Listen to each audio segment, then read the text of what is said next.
I'm going to let you all think a bit about questions, and I'm going to get us started. And I have one question each for you, and feel free to sort of jump in on and feed into each other as well.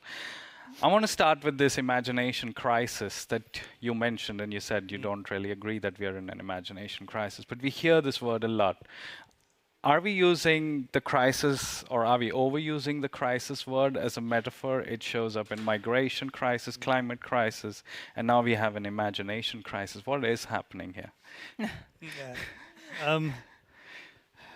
I think it's well-intentioned, because I think it's about trying to persuade us we should actually do something about it.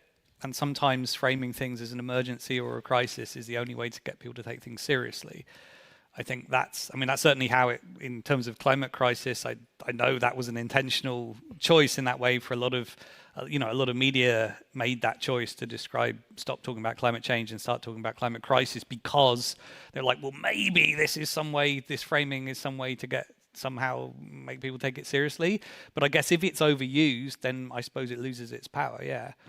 I mean, I think there is a difference between a crisis. Okay, all right, this is, okay, I remember many years ago when I was at an early, I think probably I was like a bachelor student. I was looking through, there was a skip, like a dumpster full of books that had been dumped from the university library, right? Which is always a sad thing. And there was a book on the top of it that had this kind of cool cover design, very 60s sort of cover design. And it was called Crisis in the Search for Truth. And I was like, wow. I didn't know that was a crisis. Okay, all right. And I didn't understand it. I think it was probably actually quite a fundamental, quite an important book. But I didn't understand what it meant. But I remember thinking, well, okay, that's probably overdoing what crisis means. So yeah, I don't know. I think we should be, but I don't know what else we call it. Yeah, but then I want to put it back to you. Do you think we should call it the convenience crisis? Because that is causing us problems, right? Yeah, no, maybe. I mean, I don't know. I think it's fruitful to think around crisis as well. Yeah. I mean, I've written a book that's called Crisis and Critique, so I don't want to dismiss crisis as a problematic notion that we shouldn't be using. But I also think, I mean, there's some kind of ambivalence in it as well, like overdoing the kind of like if there's crisis all the time. I mean, it's like you don't react as strong. Or whatever, but it's also that the crises that we are experiencing, I mean, they're on multiple levels. So why they are all interconnected. That's also why they are everywhere around us. But they are also at the same time opening up a space to reimagine. And I'm like in this book, I'm going back to Walter Benjamin and the kind of way he's been thinking about crisis to kind of fill the void, so that there's also a momentum in this crisis situation of new actors taking stage and imagining solutions to the crisis as well, to foster social change and new ways of thinking, for example. So beyond this, discourse of creative destruction or whatever, I think it has some potential. No, but that's a great framing, because that gives us space to expand. It's an invitation to outsiders to come in and sort of do more of what is needed to be done. We need more imaginations. Both of you have mentioned in different ways in your talk about who is in the room, who is making the decisions. With the seagull, you had that, and you mentioned in the digital welfare systems, people are affected by these welfare systems, but they're never in the room to sort of decide on how they are designed. That brings me to my second point, and it was great that you brought in digital frictions. And so are we talking about a need for sort of, or are we recognizing that there are good kinds of frictions that help us move forward? And this strive for convenience, which is basically encoded in the technological companies that run the world, are we sort of problematizing that in a way? Well, not enough, I would say. Of course, that's why we need more research in this area as well.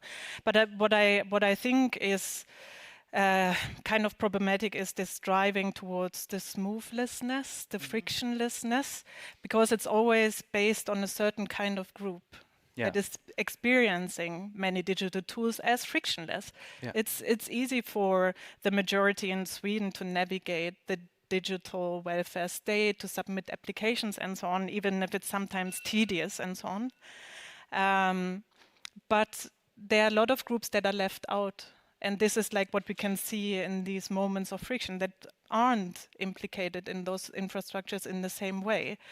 The infrastructures have different consequences for different people. And that's nothing that we resolve with even smoother applications. Yeah. There is always a need for human collaboration, and this should be at the center stage as well. And where digital tools can support us in the interactions and so on, but they are not, the general solution. Tools as tools. Do you have any thoughts on that, Dan? I think there's something there about, which came across from your talk, Anna, about the kind of the experience that people have, or the way that systems look like, or institutions look like, from the sort of standpoint of being in them, is often, I mean, we can talk about user experience and whatever, but but it's often not really taken from that perspective of what how do I even imagine this system that I'm in? If you're in a position where there's something that's effectively, you're asking for help from a system, you don't necessarily see what's behind it. You imagine there are people making decisions, or there are computers making decisions. But I think we can do a lot more about that as a way of addressing kind of frictions, almost like looking at, well, what does the friction look like from the point of view of someone actually in it? And I don't know, there's a metaphor of, I feel that something like Google Street View was actually quite a fundamental shift in our, this sounds very tech bro, I don't mean this, but like in this way, but like the idea that we have a thing now where we can see an overview of something, and we can also see it from on the ground. There are lots of other systems where that would be incredible, to be able to have that kind of shift between being in different places where you can see actually, oh, I can't see that thing. If I'm here, I can't see that there's all this other stuff here, or I can only see this bit. And I think that's something we can do a lot more of in these systems, particularly like public services and kind of welfare systems, like seeing what does it look like if you're in this position. And I don't know, maybe that's... And just thinking on what you said, are we moving frictions around? Because you said they exist. So essentially what has happened is the friction has been moved away towards in the three situations that you said, the people who were waiting and sitting by the computer, they faced tremendous friction in their interaction with these public services. So essentially it was just moved away from the public service onto the people. And we feel like we have designed it out for convenience. Yeah.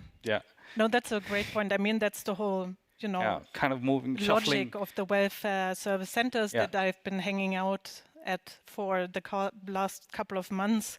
It's like the help to digital self-help. The people are supposed to be doing everything themselves, and the service workers there, they are just, turning on the computer and just say like, maybe you would like to click there. So, and also these whole mottos of like, days and do yourself an favor, and it is about, it's often framed as empowering and removing intermediaries between the citizens, that they have direct access to services and direct access to their own data and so on. But it also removes kind of an interface with the state, or it changes. It's another interface. It's a technologically mediated interface. It's not the civil servant anymore. Sounds kind of rude to say, do yourself any favor. I don't know, maybe that's just me. I want to open up for questions. And we have gentlemen at the back. There are mics around. They'll come to you. State your name, maybe your affiliation, and ask your question. Thank you. My name is Per Strömbäck. I have an affiliation, but my question comes from my personal opinion. So that's not important. Okay. My question is for Professor Kaun. I'd like to thank you because your closing words about digital tools should not come first resonated with me. A few years ago, I found myself in a meeting with several heads of Swedish government agencies in innovation and other parts. And each of them started by saying some variation of, we must seize the opportunities of the digital transformation. They phrased it a little bit differently, but everybody opened with that line. And it was almost like, what's the English? Cateches. They had to announce their loyalty to this belief in digital transformation. So that is the opposite of looking to the problem first and then choosing tools where digital tools might be one answer. And I don't know if you have the solution, but how do we move from the idea of digital transformation as some force of nature or almost religious force to something that is one tool among others? Because we have decades of this ideology being replicated. How do we poke holes in that? Yeah, I would say I recognize this discourse, of course. I've been also hanging out in like conferences which always start with this point: we have to seize the opportunities of digital transformation. But don't you think that there's a techlash at the moment, that the discourse is changing? Like if you think of, for example, schools in Sweden now, the discussion goes in a different direction, where all the e-books and the digital reading tools should be replaced again with real books. And it's like almost, the opposite. We have to read on proper paper again because the digital tools are destroying our brains and are changing the brain structures and so on. So I think there's also something happening in the public discourse on digitization where it's not quite sure where it's going. Is it going to be a total backlash, banning all digital tools from schools? Probably not. But it's this idea of, flipping it around, and probably it will be replacing teachers in certain situations, or there are these ideas of, recording teachers, the instructions, and the kids watch it at home, the flipped classroom idea, but then they work on paper in the classroom and these kind of things.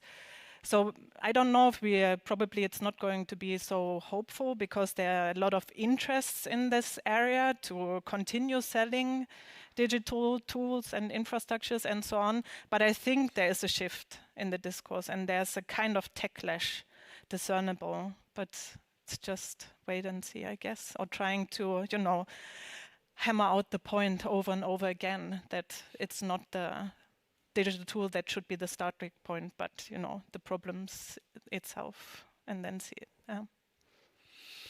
I don't know if you. Dan, did you have any comments on, or do you have solutions? I thought I never have solutions.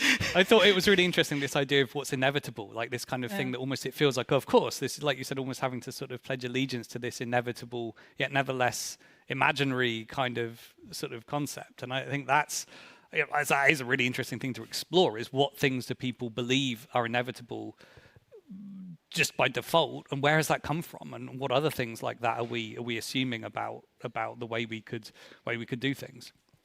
But, yeah. Sounds good. Maybe use some metaphors in some of your cards to imagine. Start meetings with those metaphor cards. What if this meeting was a ladder? Next, gentleman at the back there. Hey, at first, thank you very much for your really nice talks. And I want to add a little bit to the discussion, because I found that really interesting. I'm Torsten, I'm a UX designer. And I found it really interesting when you, Anna, said this help to digital self-help.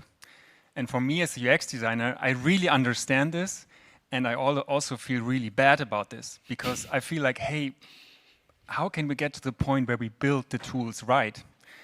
And I think this adds also to the discussion you had here, because this, okay, is digital good or bad? Should we do it digital or not? I would rather like to get to the discussion, how can we build it in a way that it's really useful? Because I think that is the problem, right? So the digital, the e-books are not designed well enough for us, and that's the problem. I'm a little bit afraid of this backlash thing. Okay, now we need to get back to books, and I love books, right? But so how can we find the right compromise, the right way in the middle? And what do you think about this? I mean, it fits so perfect to the zeitgeist, right? That it's black or white, right or wrong. And I mean, the right answer almost often is in the middle. How can we get into this? How can we get away from digital is good or bad, and we need to get rid of it or not? What do you think about that? Yeah, I guess, should I start or do, sorry, I don't want to. Yeah. I guess, and it's exactly what I wanted to also communicate, that it's not black or white, good or bad. It's not that we should abandon the idea of good digital services. And there is, like, the majority in Sweden is happy, with many of the, not super happy, I mean, but you can do more in Sweden digitally than in Germany, for example, like access authorities and so on. But there will always be groups that will be outside of this smoothness, of the smooth and digital interactions. And this is not, the goal shouldn't be to get them up to skills, because they will never, because they have certain disabilities, cognitive disabilities and so on. And there's also, there are social aspects, like a lot of people who go to the welfare service centers, they're very lonely. It's the only opportunity for them to interact with people, to have a chat in the waiting area and with the service worker and so on. So it's also abandoning the idea of this total smoothness for all in a way, but to go into these places and look into what are the problems and the frictions that we probably never can fully digitize away, but how can we support these kind of communities also with digital tools that might be slightly different, but not the kind of standard this one size fits all whatever, but it's also, and also then for the caseworkers, there's a lot of knowledge and embodied knowledge and experience of over many years, and now it's not about their institutional knowledge anymore about the welfare system in Sweden that's necessary, but it's like how to navigate digital platforms. That's what they've become, where they also feel de-skilled in what they've been learning, and also their ethos as civil servants, because they consider themselves as a mediator between state and citizens, so they have a democratic function. So it's these kind of aspects, and I think the frictions make them visible, and it's not to try to smoothen out and get rid of the frictions, but in some points also appreciate them and kind of preserve them, because they make experiences kind of stick with us. I don't know.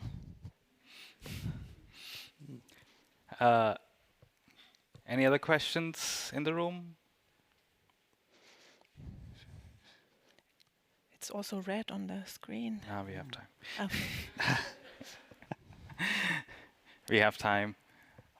Then I'm going to ask the next question, because I'm really curious. How did we go from imagining our institutions? I mean, no one starts with an imagination that says, you know what, we're going to make a disastrous system that's going to make life difficult for the elderly. They always say, like, we're going to make it beautiful for the elderly. It's going to be amazing. How do we get from there to there? What happened in the middle? What are we missing? You. Yeah. Yeah, right now I'm here.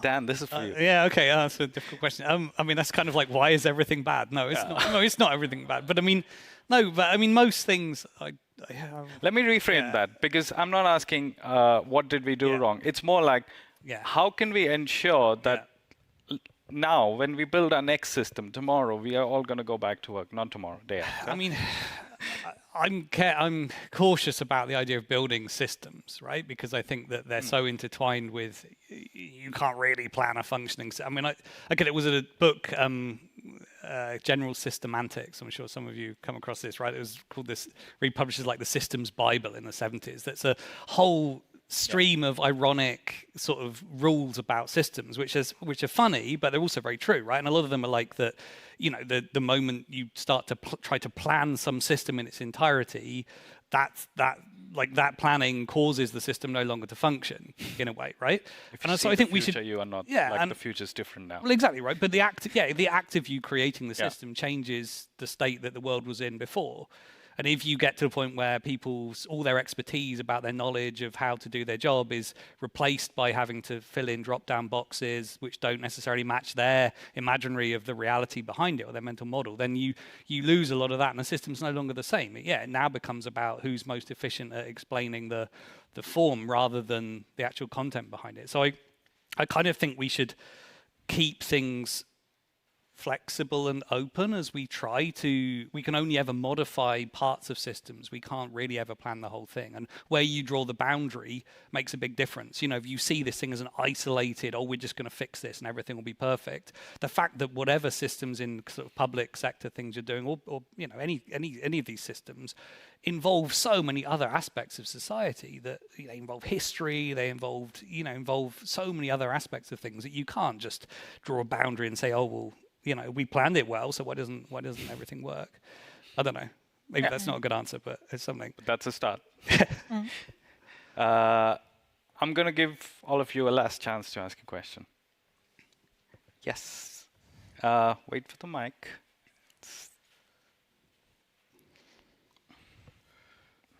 I'm curious because we mentioned the demographic group, the elders, for example, but you'll notice as well, like some of the youngsters, my generation, or like even people in their 20s sometimes feel a bit crippled with technology or not using it right. So is there any defined other groups that should be taken in consideration when designing digital communication or platforms or websites? Thank you.